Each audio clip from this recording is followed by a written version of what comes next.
Magluluto tayo ng biko. Biko na may buko. Hindi nyo nakita yung buko kasi magkakulay eh. Puti, ayan oh. Puti, parehas sa puti.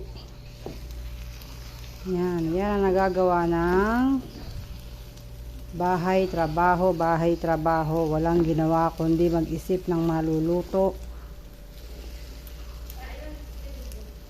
Ayan.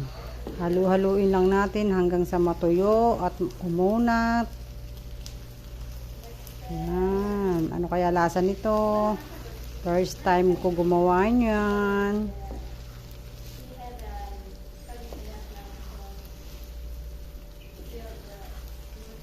Day off na naman kasi kailangan ng makakain.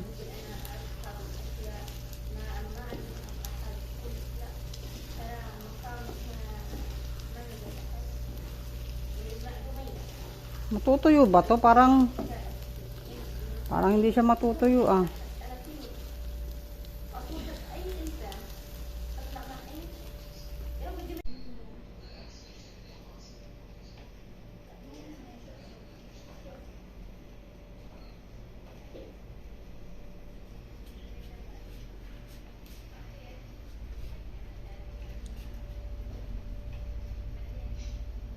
Sakit sa braso.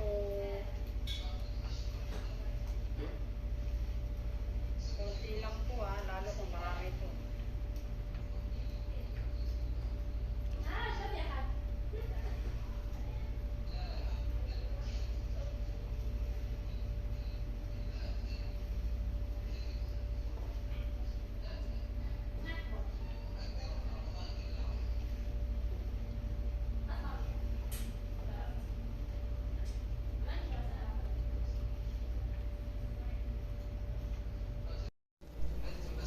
At natuyo nga siya.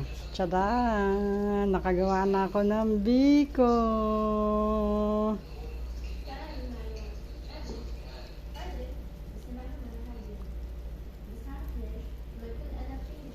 Bagkit.